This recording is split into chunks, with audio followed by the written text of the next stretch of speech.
प्यारे बच्चों, आप सभी का माय मैथ क्लासेस में स्वागत है। जैसा कि हम लोग एक नए प्रश्नों के साथ उपस्थित हुए हैं। पिछली क्लास हमारी 2 हो चुकी हैं, जिसमें आप लोगों को हमने नए नए क्वेश्चन कराने की कोशिश की है, जिसमें ज़्यादातर क्वेश्चन ऐसे हैं जो बोर्ड एग्जाम में आ चुके हैं और कुछ क्वेश्चन ऐसे हैं जो बोर्ड एग्जाम में आने की संभावना भी है। कुछ अपने तरफ से नए क्वेश्चन भी इसमें जोड़े हुए हैं। तो चलिए कि हम लोग आज फिर देखते हैं। इन प्रश्नों को हम लोग 20 प्रश्न हल करेंगे और 20 प्रश्न में कितने हल कर पाते हैं उनमें काउंट करेंगे, और जिन प्रश्नों को हमें लगता है कि हाँ इस प्रश्न को नहीं हल कर पा रहे हैं उन पर ज्यादा मेहनत करेंगे। तभी हमारे पास समय है और हम कोशिश करेंगे। तो आप लोग भी साथ में हल करिए और अपने जवाब लिखिए साथ में कि हमारा जवाब आ रहा है। देखिए, कुछ इसमें आपको प्रश्न देखने को मिलेंगे सूत्र और कुछ प्रश्न हल करने को मिलेंगे। जैसा पहला प्रश्न कह रहा है, एक त्रिघात बहुपद के अधिक से अधिक शून्यकों की संख्या कितनी हो सकती है। तो त्रिघात है और त्रिघात बहुपद के लिए शून्यकों की संख्या अधिकतम से अधिकतम कितनी हो सकती है, तो 3 हो सकती है। कितनी हो सकती है, 3 हो सकती है। दूसरा प्रश्न हमारा कह रहा है, संख्या 140 के अभाज्य गुणनखंड होगी। तो हम 140 के अभाज्य गुणनखंड करेंगे। देखिए यहां हम गुणनखंड कर रहे हैं, आप भी साथ में करिएगा और देखिए क्या आपका आंसर क्या आ रहा है। तो हम लोग 140 के खंड करेंगे।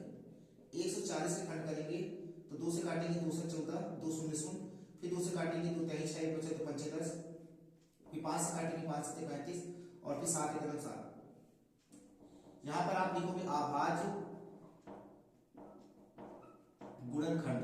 अभाज्य गुणनखंड तो क्या हो जाएगा, 2 कितने बार है, 2 बार, तो 2 की पावर 2 हो जाएगा, 5 की पावर 1 और 7 की पावर 1।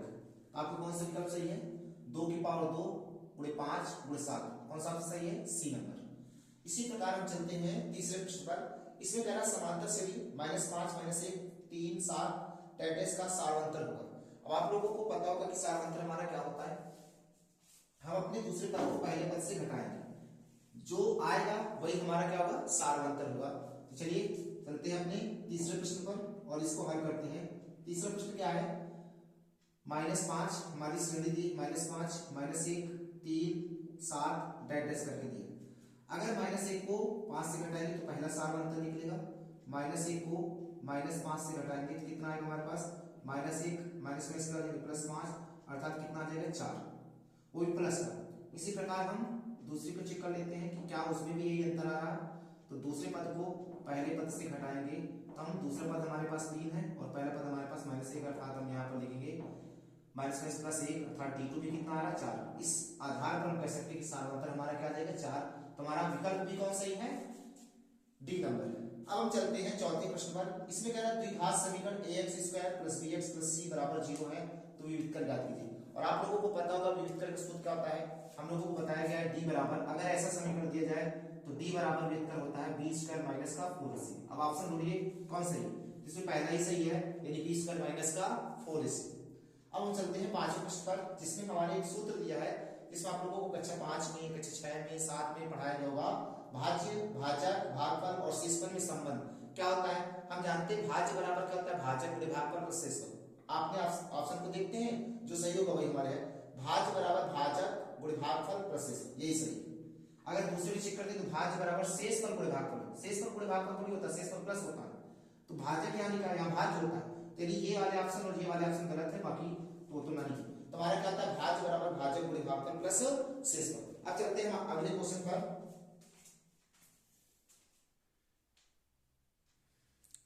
देखिए ये हमारे छठवां प्रश्न है, जिसमें कह रखा है कि रैखिक समीकरण x + 2y + 3 = 0 तथा -3x - 6y + 1 = 0 के युग्म हल करें। अब इसमें आपको ऑप्शन दिए हैं 4 ऑप्शन, एक अद्वितीय हल होंगे या 2 या अपरिमित रूप से अनेक या इनमें से कोई नहीं।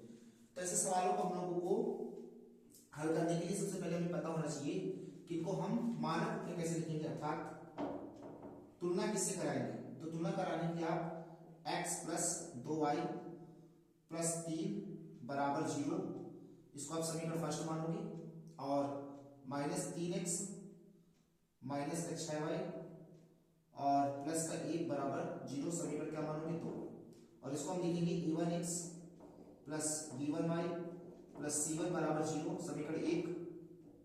a2x plus b2y plus c2 बराबर 0 समीकरण का लिखोगे, 2 से क्या कराओगे तुलना, और जैसे ही तुलना कराओगे यहाँ से वैल्यू निकलेगी, e1 का मान 1 आएगा और b1 का मान आएगा 2 और c1 का मान आएगा 3 और a2 का मान आ जाएगा -3, b2 का मान आ जाएगा -6 और c2 का मान आ जाएगा 1। अब आप जब तुलना करा रहे हो तो आप इनको लिखिए a1/a2 बराबर b1/b2 बराबर c1/c2। हम इसकी प्राथमिकता इसलिए देते हैं कि ये सबको बराबर करके रखेंगे और फिर अगर इसके बाद इनमें से अगर कोई अनुपात बराबर नहीं आता तब हम बाद में चेक करेंगे कि वो कौन सा अनुपात किस रेखा के लिए है। तो हम चलते हैं, a1 हमारे पास है -1 और ये -3 है बराबर, इसके बाद है b1 हमारे पास 2 है और ये -6 है, इसके बाद c1 हमारे पास 3 है और ये c2 1 है। तो 2 × 2 2 × 6 अर्थात a/-3 बराबर 1/-3 और ये 3/1, ये बराबर नहीं है लास्ट का। अर्थात कहने का मतलब अगर तीनों बराबर ना होते तो अद्वितीय हल होते। अब जिसमें दो बराबर लास्ट का बराबर नहीं तो है समांतर रेखा, अर्थात हम ये कह सकते हैं जिनके कोई हल नहीं हो सकते हैं, अर्थात नन। इनमें से कौन है? नन, अर्थात इनमें से कोई नहीं। ठीक, अब हम चलते हैं अपने 7वें प्रश्न पर। 7वां प्रश्न हमारे पास कह रहा है कि दो बिंदु दिए हैं, दो बिंदुओं से बीच की दूरी निकाली। क्या निकाली है? दो बिंदुओं से बीच की दूरी निकाली। अब दो बिंदुओं से बीच की दूरी निकालने के लिए आपको सूत्र पता होना चाहिए। हमें यहाँ 7वें प्रश्न हमें दिया है, पहले आपको लिखना पड़ेगा 7वां प्रश्न क्या है। 2, 3 इसको मान लेते हैं ए, नहीं मानना तो आप मत मानिएगा, और ये तथा दूसरा बिंदु दिया है 4, 1। अब जो 4, 1 दिया है तो यहाँ पर हम मानेंगे x1 y1 और x2 y2। तो इसकी बीच की दूरी निकालेंगे, d बराबर होता है √x2 - x1 का होल वर्ग प्लस y2 - y1 का होल वर्ग। जब आप इसको हल करोगे तो d बराबर आ जाएगा हमारे पास, x2 कितना है 4 है, x1 कितना है 2 है, इसका होल वर्ग प्लस y2 कितना है 1 है और y1 कितना हमारे पास 3, इसका होल वर्ग। तो d बराबर हमारे पास आ जाएगा √2, 4 से 2 घटाएंगे 2 का वर्ग प्लस 1 से 3 घटाएंगे -2 का वर्ग। हल कर लेते हैं, क्या आ जाएगा 2 का वर्ग कितना आ जाएगा हमारे पास 4 आ जाएगा, तो 4 लिख लेंगे प्लस इसका वर्ग करेंगे तो 4 आ जाएगा √ के अंदर, 4 4 कितना हो जाएंगे 8 √ के अंदर। अब इसी 8 को लिख सकते हैं 4 × 2, क्योंकि हमको वर्गमूल से बाहर भी निकालना है, तो कितना आ जाएगा 2√2, क्योंकि 4 का बाहर आ जाएगा 2 हो जाता है और 2 तो निकलेगा नहीं, इसलिए 2 √ हो जाएगा। कौन सा ऑप्शन सही हमारे पास? बी। तो आप लोग भी साथ में लगाते रहिए और चेक करिए कि हमारा भी ऑप्शन वही आ रहा है कि नहीं। और अगर आप लगा ले रहे हैं तो आप समझिएगा कि हमारे सवाल ऐसे अगर पेपर में भी आ जाते तो हम हल कर लेंगे। अगर आप नहीं लगा पाते तो आप इनका रिवीजन करिएगा, तब आपको ज्यादा समझ में आएंगे। प्रश्न नंबर आप 8वां है, यदि को घात समीकरण ये दिया है 3x² - 12x + m बराबर 0 के मूल बराबर हो तीन का मान। अब कुछ क्वेश्चन ऐसे हैं जो बार बार वही क्वेश्चन आपको हम करा रहे होंगे, लेकिन आप इसलिए करा रहे हैं कि वो प्रैक्टिस हो सके। अगर ऐसे सवाल आते हैं, देखिए कोई यहाँ पर हम फिक्स करके नहीं कह सकते कि 1 नंबर का सकते हैं, ज्यादा क्वेश्चन 2 नंबर के हो सकते हैं, यही क्वेश्चन वही करके 1 नंबर के हो सकते हैं। ये डिपेंड करता है कि वहां पर आपके आए हुए प्रश्न अगर आप कर ले रहे हो तो आपके नंबर बढ़िया है, नहीं कर पा रहे तो वहां पर आपके नंबर 1 नंबर भी बेकार लगने लगता है। ठीक है, तो यहाँ पर हम चलते हैं आंसर 8 में। क्या दिया हमारे पास? 3x² - 12x प्लस का m बराबर 0 दिया। तो सबसे पहले इससे तुलना कराएंगे, ax² + bx + c बराबर 0 से तुलना कराएंगे। जैसे हम तुलना कराएंगे, तुलना कराने में लिखेंगे a बराबर हमारे पास आ जाएगा 3 और b बराबर हमारे पास आ जाएगा -12 और c बराबर हमारे पास आ जाएगा m। हमने क्या कहा? मूल बराबर। अगर मूल बराबर है तो मूल बराबर के लिए फार्मूला होता है, मूल बराबर के लिए फार्मूला होता है b² - 4ac बराबर किसके? 0 के। b की जगह पर क्या रखेंगे? -12 का वर्ग -4 × a की जगह पर हम क्या रखेंगे? 3, c की जगह पर क्या रखेंगे? m बराबर 0। अब 12 का वर्ग कितना होता है? 144, माइनस माइनस का देंगे प्लस 4 × 3 कितना हो जाएगा? 12m, किसके बराबर हो जाएगा? 0 के। 12m उधर माइनस का इधर जाएगा, कैसे हो जाएगा? प्लस का। तो 12 से काटेंगे कितने बार जाएगा? 12 बार। तो m बराबर कितना आ जाएगा हमारे पास? अब m का मान 12 आ गया, कौन सा नंबर हमारे पास? D number. देखिए ऐसे सवालों को हल करने के लिए जो हमारा प्रश्न हुआ है वो है त्रिकोणमिति से। अब त्रिकोणमिति से हल करने वाले सवालों को हमें पता होना चाहिए कि 90 डिग्री कितना होता है। अब देखिए इसको हम ऊपर का मिटा देंगे। देखिए 90 डिग्री कैसे होता है, तो 90 डिग्री के लिए आपको पता होना चाहिए कि हमारे पास ऐसे मानों को हम हल कर सकें। अब यहाँ पर आपको कुछ फार्मूले लिखे दे रहे हैं, यहाँ sin 90 माइनस थीटा बराबर क्या होता है आपको cos theta. Cos 90 minus theta बराबर क्या होता है साइन थीटा। और tan 90 माइनस थीटा बराबर क्या होता है कॉट थीटा। और इसी तरह कॉट 90 माइनस थीटा बराबर क्या होता है tan थीटा। इसी प्रकार tan सेक 90 माइनस थीटा बराबर क्या होता है कॉसेक थीटा। और इसी प्रकार कॉसेक 90 माइनस थीटा बराबर क्या होता है सेक थीटा। ये आपको कुछ फार्मूले सेम उसी फार्मूले पर ये लगेगा। अब चलते हैं अपने 9वें प्रश्न पर। 9वां प्रश्न हमारे पास कैसे लगेगा, अब इसको हल करते हैं। हमारे पास दिया साइन 27 अंश और बटे cos 63 अंश। अब आपको याद रखना है कि एक को चेंज करना है। अब आप चाहे अंश वाले को चेंज करो चाहे हर वाले को चेंज करो। हम चाहते हैं कि अंश वाले को चेंज करें, तो अंश वाले को चेंज करने के लिए यहाँ लिखेंगे कि साइन 90 अंश से कितना घटाएंगे 27 आ जाएगा। तो हमने कहा 63 घटा दीजिए 27 आ जाएगा। और नीचे क्या लिखा आपका cos 63 अंश। साइन 90 माइनस थीटा बराबर क्या होता है आपको भी बताए हैं cos थीटा होता है। cos थीटा लिख देंगे 63 अंश बटे नीचे क्या है cos 63 अंश। cos 63 से cos 63 कट जाएंगे तो हमारे पास क्या आ जाएगा 1। यही हमारा आंसर। कौन सा विकल्प सही है हमारे पास सी नंबर। अब हम चलते हैं 10वें प्रश्न पर। देखिए 10वां प्रश्न कह रखा है कि cos के बराबर हमारे पास दिया है। cos के बराबर क्या दिया है cos के बराबर हमारे पास √3/2 दिया है। तो अब हम चलते हैं 10वें प्रश्न पर। हमारे पास 10वां प्रश्न दिया है cos a बराबर हमारे पास √3/2। अब हम ढूंढेंगे cos a में √3/2 किसका मान होता है। तो हमें पता है किसका मान होता है cos a में √3/2 होता है मान किसका 30 अंश का। तो cos से cos कर देंगे तो a की वैल्यू हमारे पास कितना आ गया 30 अंश आ गया। और हमें निकालना किसका था sin 2a का। तो sin 2a का मान कितना आ जाएगा तो a की जगह पर आप रख दीजिएगा कितना 30 अंश। तो sin 30 यानी 2 का गुणा करा देंगे कितना आ जाएगा sin 60। sin 60 की वैल्यू कितनी होती है √3/2। कौन सा ऑप्शन सही है डी नंबर। तो इस तरह के आपके सवाल आएंगे और कभी कोर्स से पूछ सकता है ट्रिग्नोमेट्री से या फिर कभी जो आपके अद्वितीय हल के हैं उनके पूछ सकता है। अब हम चलते हैं 11वें प्रश्न पर।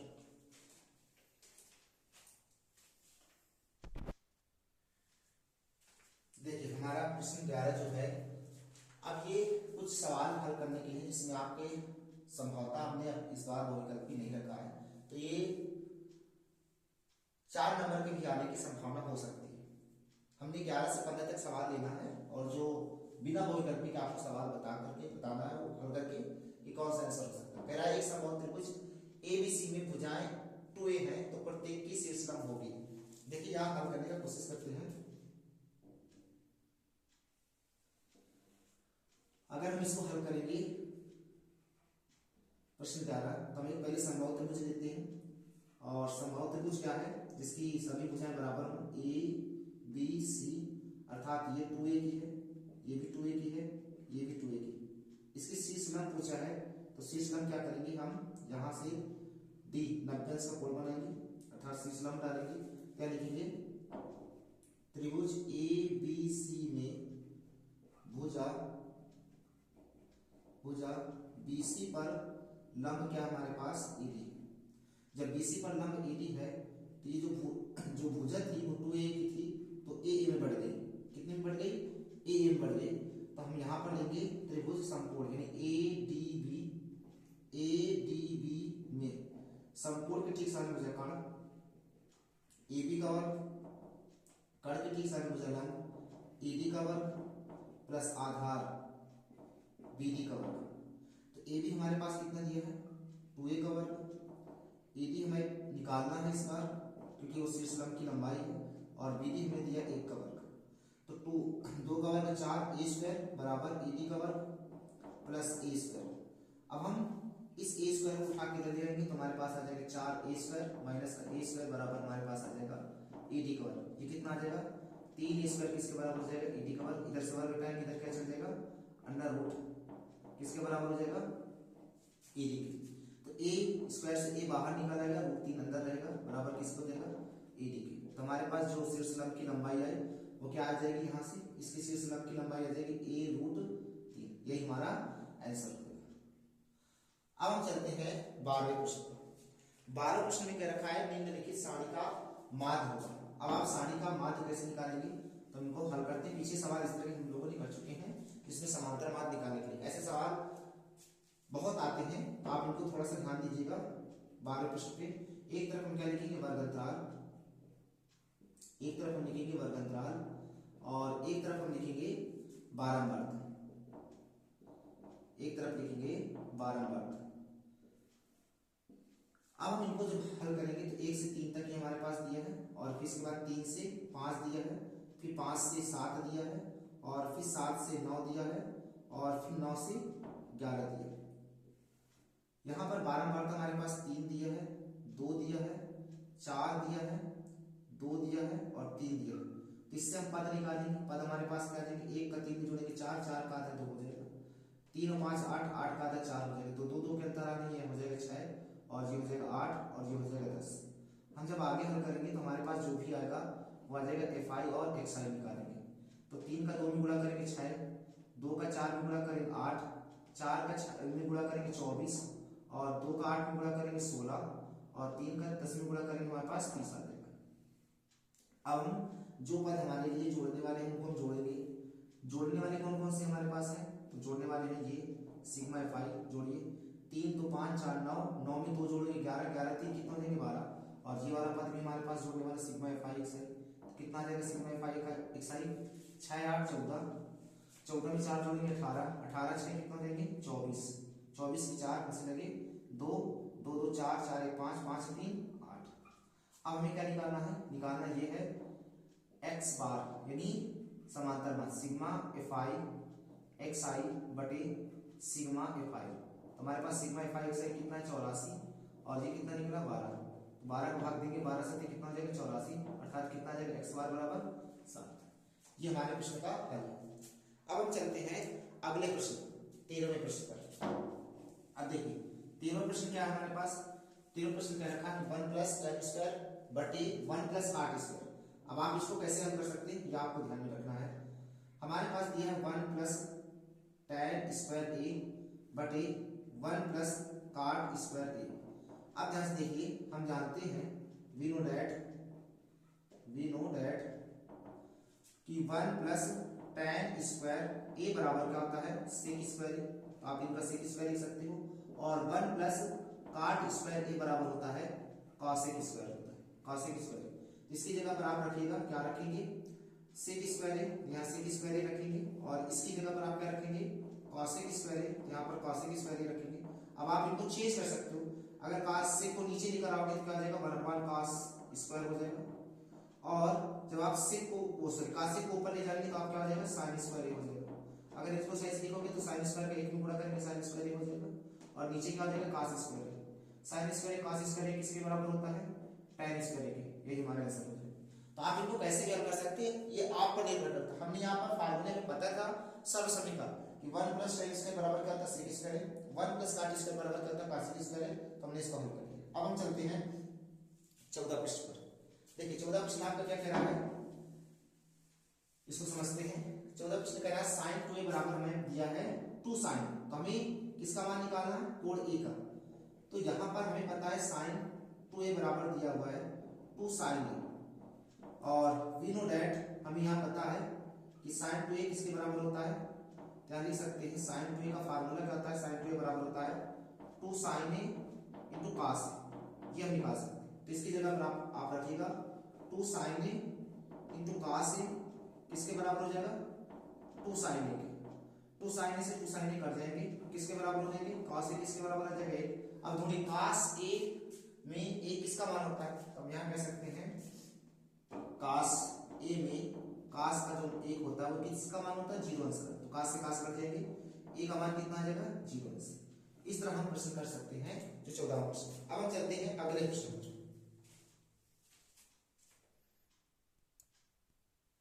देखिए हमारा जो 15 प्रश्न है वो कह रहा है 22 सेंटीमीटर परिधि वाले वृत्त के चतुर्थांश का क्षेत्रफल ज्ञात कीजिए। चलते हैं इसको हल करते हैं। क्या है हमारे पास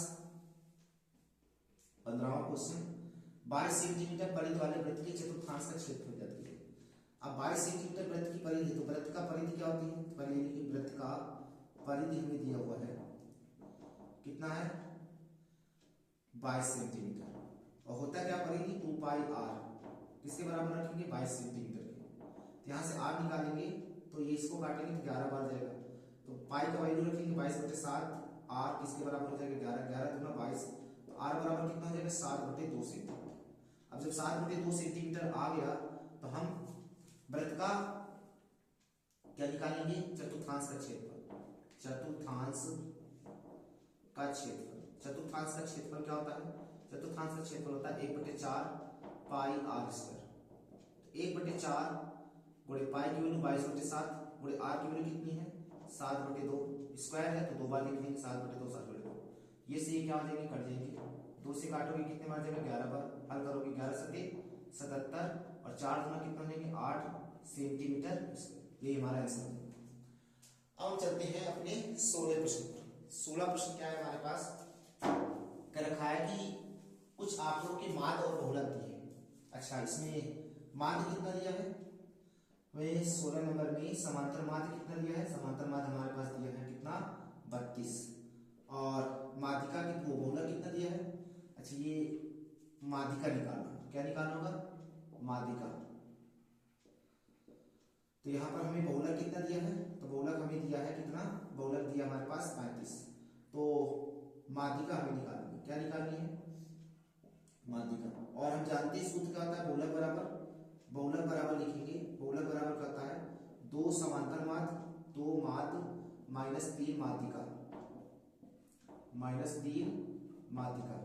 तो बहुलक कितना है 35, बहुलक की जगह पर 35 रख देंगे, 2 गुणे माध्य कितना दिया 32 और माइनस का 3 माध्यिका, हल कर लेंगे क्या हो जाएंगे 35 बराबर, इसके इसमें गुणा करेंगे तो 2 दूना 4 2 3 6 माइनस का 3 माध्यिका, इसको उठा के इधर लेकर आएंगे तो 35 माइनस का 64 बराबर माइनस का 3 माध्यिका, हल करेंगे 14 में से 5 जाएंगे 9, यहाँ 5 में से 3 गए तो 2 बचा, माइनस का किसके बराबर हो जाएगा माइनस का 3 माध्यिका के बराबर हो जाएगा। जब आप इसको हल करोगे तो माइनस से माइनस कट जाएंगे, 29 ये कहीं में आ जाएगा बटे में 3 आ जाएगा, किसके बराबर हो जाएगा माध्यिका, तो माध्यिका का मान कितना आएगा हमारे पास 29/3। अब आपको एक प्रश्न होमवर्क में देते हैं कौन सा 17 आप पढ़िएगा, कैचुअल का संयोजन पूछ रहा है, कैचुअल का संयोजन कैसे होता है। आज हम लोग इस सेशन में इतने प्रश्न करते हैं। अगर आप लोगों को प्रश्न अच्छे लगे हों, समझ में आए हों और आपने प्रश्न को बहुत अच्छे से समझा हो तो आप हमारे चैनल को लाइक कीजिएगा और शेयर कीजिएगा अपने दोस्तों के पास, और कमेंट कीजिएगा, इस सवाल का जवाब दीजिएगा। आप लोग कमेंट नहीं करते, जो भी सवाल आप लोगों को दिया जाता है कम से कम आप उसका कमेंट करिएगा, तो हमें भी लगेगा कि आप लोग इन सवालों को हल करते हैं।